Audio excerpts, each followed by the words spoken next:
Good afternoon. As soon as you guys get your drinks, come on over and join us for the last session of the Signal Innovation Showcase.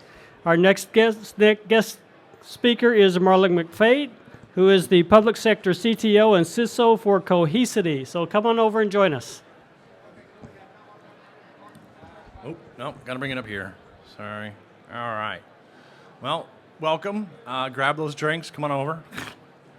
As he said, my name is Marlon McFate. I am the CTO and CISO at Cohesity. If you're familiar with the company, you'll probably know that we do a lot of things in data protection, data management, but we're not actually going to talk too much about those today. So just to begin, a little bit about Cohesity so that you kind of understand the genesis of what we're going to talk about. The person who founded our company started off, his first, I guess, achievement or really big achievement was he worked for Google. I think he was employee number 100. And while at Google, he was a part of the team or led the team that developed the Google file system, which doesn't necessarily sound very sexy. But when you realize that the file system that he developed had some unique capabilities, one of them being infinitely scalable, both in performance and in capacity, you start to realize that's the reason why Google is the company that they are. At least it allows them. It's a foundational piece to who they are. From there, he went on with another person and founded Nutanix. If you're familiar with them, you'll understand that they're basically the grandfathers of HCI, right? The hyperconverged infrastructure, and they were looking for a niche to innovate, right? And that was a good place. Storage had gone through a lot of innovation at that point in time, but the compute and memory side really hadn't. So, bringing the node and cluster concept into the purview was an incredible technology and innovation, right? So when he left there, he kind of said, how can I take these two pieces of experience, if you will, and figure out a way to innovate another area within technology? And he looked at secondary data, right? Secondary data was really kind of thought of as backup and recovery at the time. This is pre-2016, about 12 years ago. So we really hadn't gotten into the cyber resilience. Everyone was really kind of thinking about COOP and DR capabilities, right? So it was backup recovery. I put it somewhere safe so that I can get it when I need it. Whether that be a natural disaster or whether that be, I don't know, the moron between the keyboard and the monitor, right? But I had the capability of recovering in those particular situations. And he took that file system that he had developed, or the knowledge of developing a file system, and created the file system behind us. Just so it's clear, we don't use the Google file system, but it is an infinitely scalable file system, right, that allows us to do what we do and as quickly as we do and to the scale of what we do. But 2016 comes along, and it's realized that within secondary data, most technologies are bolting on security. Right, and you can tell that technology has kind of run its course, or that it needs additional innovation when what you're doing is bolting on additional capability as your capability requirements change, right? So we said, no, security has to be a part of this, and one of the things that had already been done was the immutability capabilities within the file system. That was already there. That was kind of a decision that we made right from the get-go, but ransomware, it's not like it was invented in 2016 or other destructive attacks were invented, so being immutable just made sense. And after 2016, kind of like more should be thought of as a requirement. But then there's also anomaly detection and ransomware detection, all the things that you would expect to find in a system that is not only a data protection and backup recovery, but is also allowing you to be both data resilient and cyber resilient. Now, with that said, actually, let me, because I been forgetting to click. All right. With that said, on the security side, we wanted to be able to do more than just the things that you would expect in a cyber resilience or the recovery side of the framework. We wanted to be also to be able to participate in some of the other ones. So this is where data classification comes in, and also the ability to also communicate with the SOC, which is a little different. Most secondary data is thought of as an infrastructure piece, right? And that's where it sits, and that's where people put their data into it. But it actually becomes really important in a cyber resiliency, aspect. And it should be a part of the SOC and communicating with the different pieces within the SOC, well before something tragic happens, right? So that was kind of the thought behind what we developed. But really, in turn, that was just a foundation for where we really wanted to go, okay? So just think of it, if you have best in breed in these two areas, data protection and the cyber resiliency aspects, all the security aspects, you also have something else that really I find kind of comical in the world of IT, which is, because we're always trying to figure out how do I get more capability or more value out of the systems that I already have. I don't know if I had a nickel every single time I said, more with less or more with what I have. But this is one area, secondary data, where people were just happy with taking the data, putting it into the system, locking it away for a tragic thing to happen or a rainy day, right?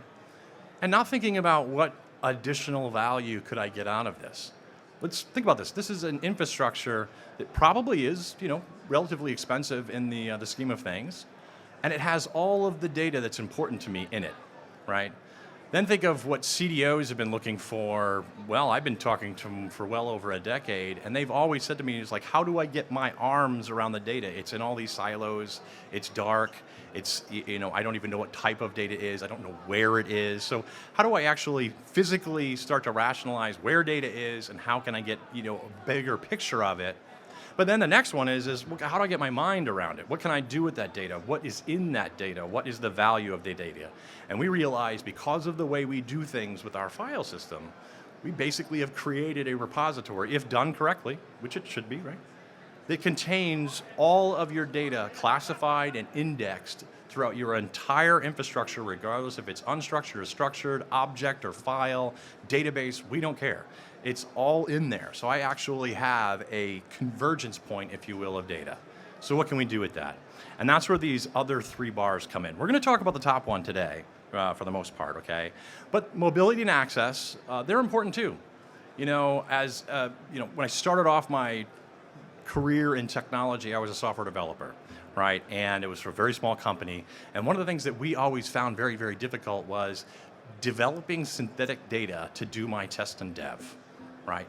And I'll tell you, it doesn't really work very well, right? Because what happens is then your software gets out into the field and you get different results and you're like, why? I tested all of this. Why wouldn't we just be creating instant zero-cost clones of my actual data to run against my test and dev model? Right? So we developed the capability of creating zero-cost clones to be able to do things like that. But like I said, we're going to talk about insights, the last one here. Insights is how do I pull out value from the data that's sitting in there, information from that data, right? Most of it is dark data. I probably couldn't rationalize even the types of data that are inside of my data set. Also, if I am holding on to that data for any length of period of time, and here in the public sector, I mean, there's some organizations that are looking at keeping data in perpetuity, right? Most of them are at least years, right? So that's a lot of data. So how can I actually get value out of all of this data? One thing I'd like to set clear though is, this is talked about a lot, primary data and secondary data. You're going to hear me say secondary data a lot. But I want to be clear in the fact that when we talk about primary and secondary, this is usually a performance conversation, right? I need very high performance devices for primary data, and secondary data, not as much, right? But there's not actually a delineation of what data, right? Primary data usually, 30 days, 90 days, right? Secondary data actually represents all of that data plus the past, at least maybe not in real time, but up to the point of the last time I actually backed up my data. Some of my data might be daily. Some of my data might be, every minute, like a database, right? So I just want to make it clear that when we talk about secondary data, we're not necessarily leaving out the primary data. We're only talking about the where it lies or which systems it lies in. So we came down this road. We probably heard this, I don't know, the last 2 years. This has been the huge buzzword at every show or every speaking event that I've gone to, right? And we're going to talk about it too. And I know it's very difficult sometimes to figure out, who are the Me Too players in the space, right? Sometimes I look at some of the vendors and I'm just like, why did we go down that road? But I think that what you'll find is this actually makes a lot of sense in this particular arena. Before we go there, if you're not familiar with Craig Martell, I don't just put this up there to brag. I am bragging a little that he came to work for us after being the first DoD CDAO, okay? But he came and there was a conversation that he and I had, a story. He said, I'd already been at Lyft, I'd already been at LinkedIn doing AI for both those companies. I go to the DoD, I'm at the Pentagon, I go into a conference room, and I've got these generals sitting there saying, okay, you're here, Craig. AI-ify us, now we're going to have AI, right? And he's like, whoa, wait a second. No, it's not how this works, not even in the least, right? He said, it's a clear path. First, you have to start off with your data. You have to, get your arms and mind around that data. It has to be the axioms, or the overly simplified axioms are. It has to be a lot of it. It has to be, well organized, tagged, labeled, curated. You have to do a lot of work to get the right data and get it in the right format, the way that you need it, make sure it's good quality data. Then we can move to analytics, and eventually we'll move to AI. If we follow this path, we will get there. But if you skip the first one, what you are going to end up with is not what you intend or need, want, or anything, right? And it's probably not going to be very effective. So we have to follow this path. And the reason why he came to work for us was he said, for various reasons, but one of them was, and this is the same reason I came on board, because I was only a couple months before him, is that Cohesity had the data thing right. We have the data in the right place, it's all together, it's accessible, right? So we had the beginnings of everything we needed. Let's also be clear that there are, a lot of different types of AI. We've been using AI in our products since the very beginning. AI is just a buzzword right now because of generative AI and large language models, because people look at them and they can use them, and basically every average person can now interact with it, right? But we've had it for a long time, and here's just a couple of examples. The way that we look at AI is we break it down into 3 pillars, at least as how is this, it's used by us, right? The first is platform. These are the things that we do. We've already talked about, like ransomware detection. Actually, we'll get into that in a second. I don't want to get ahead of myself. But things we do to protect or provide operational benefits to the data that's stored in the system. The second is insights. Is how we pull value for the customer out of their data so that they can find things that they want to. And I don't mean by find, like a document or something. No. Actually extract value out of the contents that are actually inside of the data. And then last is ecosystem, right? On the ecosystem side, this is where we're going in the future, and we'll talk a little bit about it, but it's how can we now start to prepare customers to do things that they want to do that belong to AI with the data they have? Like, do they want to train models? Well, there's a lot between just raw data and actually starting to train a model, and we want to provide the tool sets that allow people to find that data and start doing those types of things with it, and that will be what ecosystem is. Again, here's platform, right? I mentioned a couple of them. All of the security pieces, and then capacity planning and prediction. These are all the operational benefits. We have a lot more that are going to be going into this category in the near future, but we won't get into that. I don't have enough time today. And then the first part of Insights is something that we call Gaia, right? It's been out for about a year. We have a very big announcement at the end of this, so you'll have to stay till the end, but it has progressed very, very nicely over the last year. And even though we're going to talk about generative AI, I want to make it clear that I think utilizing just generative AI inside of a product in and of itself, just itself, is probably not a very good idea for the things that we do. And the reason why is generative AI is a creative tool. It's very good at doing, creating things. It's not necessarily an accurate tool. Some of the things, and you might be already, be aware of this, and I'm only using ChatGPT in this example because I think everyone's familiar with it, right? I guess I could throw another one up there at this point in time. There's so many of them. For example, and this is getting a little bit better, but the data, it's only trained up to a certain point. So if you ask it about a question, about something that it was not in the data, at the time that it was trained, then it's not really going to have a very good answer for you, right? But the best case scenario is it won't lie to you, and it'll tell you that it doesn't.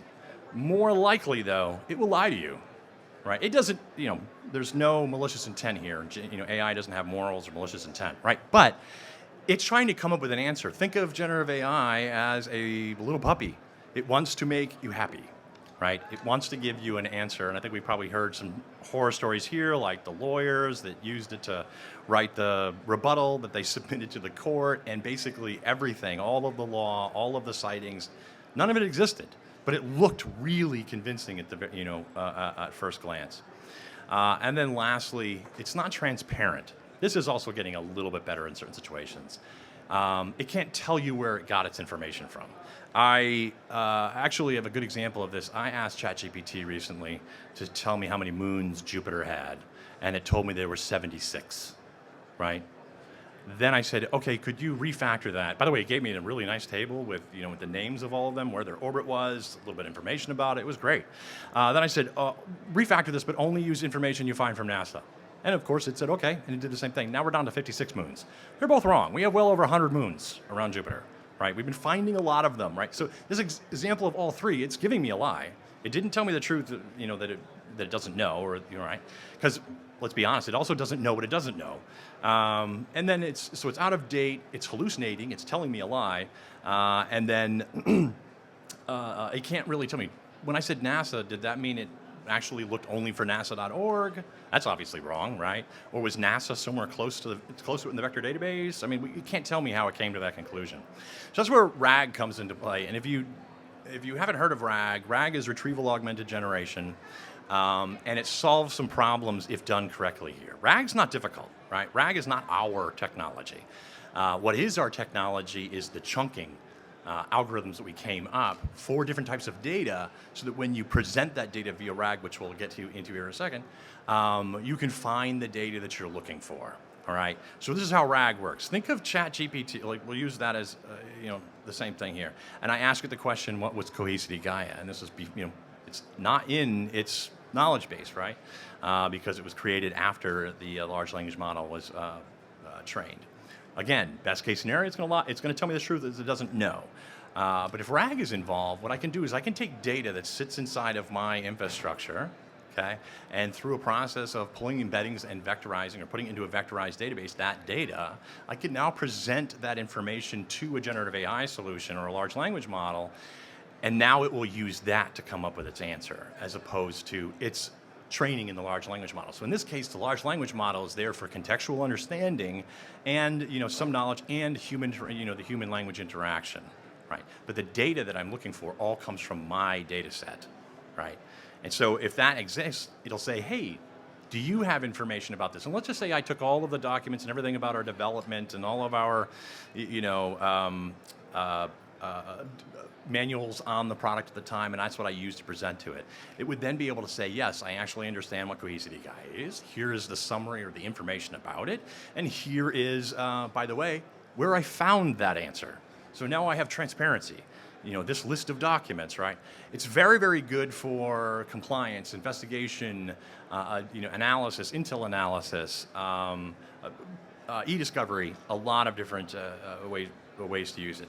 The benefits are it costs less. You're not training a model, right? It's much faster. Answers are up to date. Hallucinations are reduced. A ton of different things that allow you to get information out of it. And I think we're getting close to the end here. So if you want to, I'll be afterwards. I have a couple of really good stories on how some of the customers are using it, and I'm more than happy to share those. But some customers came to us and they said, well, I'll have this data set, but sometimes I don't know what questions to ask, right? So we developed a topical AI, right? So this is now I can look at that data set and I can say, what are the topics in there, right? And then I can click on a topic and then I can drill down specifically into that topic and see what subtopics are in that, right? So I can start to say, okay, it's almost giving me the path to starting a conversation with the data, right? And also some example questions that I might be able to use just to get the conversation started. So maybe think of it as speed dating with a coach, on your data, basically giving you the prompts like this is how you could start that conversation. And so lastly, the announcement. So this was a SaaS product that we've developed and have been working with customers over the last year. One of the things that when I came on board to be the public sector version of CTO and CISO, as I said, I have to have this capability in dark sites. So in the Intel or in DoD, like SIPR or JWEX or some of those environments where they're not going to necessarily allow me to use it unless it's in IL6, and that could be a long way getting there. I mean, we have FedRAMP, but could be. So I need to have an on-site capability, and announcing on March 18th, by the middle of the year, through our collaboration with Cisco, Nutanix, and HPE, we will have this capability for DarkSite completely encased and running on-premise. And this actually solves a lot of other problems from the security perspective. I want to just point out one of them, prepackaged on-premise large language models. You know what we're all scared of is the ability of someone else to see the questions that I put in there, the data that I put in there, being able to extract information, or that maybe a company might actually use my data on the back end to retrain or further train their models. This allows us to get away from a lot of those fears. All right, so lastly, I'll just leave this up here. I think I have 1 minute if anyone has any questions. Yes, sir.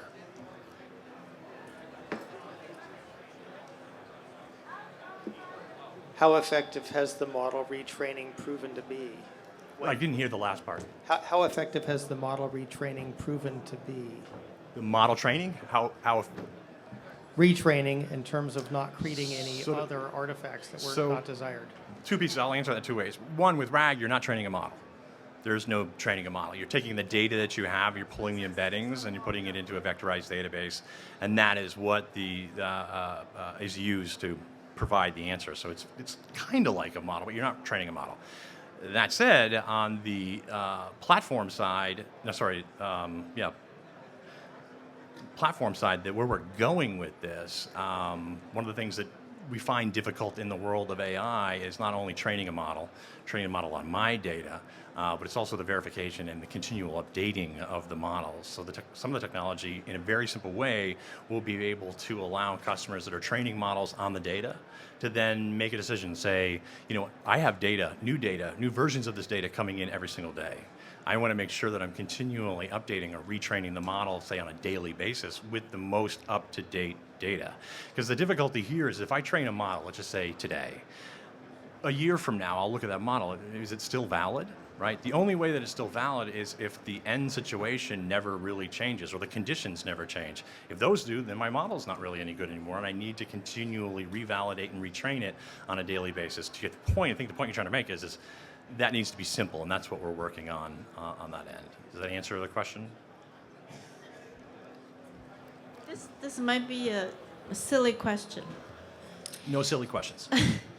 So your example, I really like that example. You said that the moon for Neptune. Oh, yeah. So the AI said 76, and then corrected because you narrow down the search, the phrases. But then you said that the actual number is 100. It's like 140 or something like that. Yeah. I'm not an expert. You can lie to me. No. My point is, how do you guarantee the authenticity of the data?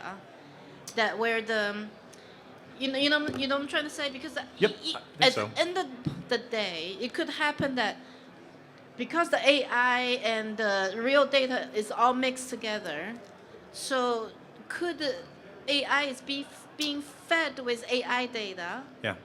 Output. How do you resolve that? At So- some point, it's an unknown.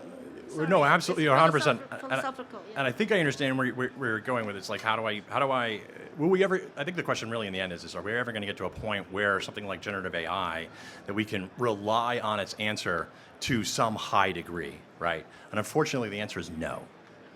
Unfortunately, right? We're never going to get to a point where I think generative AI can, be trusted to never hallucinate. I'll give you an example. So if we're training it on large amounts of data, for example, the whole internet, right? Well, then that means that model knows two things to be true that are kind of ridiculous. One is that the world is round, but it also knows the world is flat because there's enough data out there, right? So unless we can promise that, right? The other thing, too, is just from a large language model, there are things that are increasing accuracy, like think time, right, in some models. But I don't think we're ever going to get to the point where we can guarantee that all of the data is 100% right and find enough data to do that with, right? So you're probably always going to, and just the nature of how it goes through its process to come up with an answer is more, just think of it as creative. It's not a precise type of technology. So we're never going to get to that point. I think we'll get to a very high accuracy level. But what I always say to people, and after this I'll give you an example I think that is really good example of this, but there's always going to have to be, not in all AI, but with this, there's going to have to be the human at the end that verifies what they found or what they received, right? I'll give you another example, a real quick one is there was a police department, I can't remember which state, right?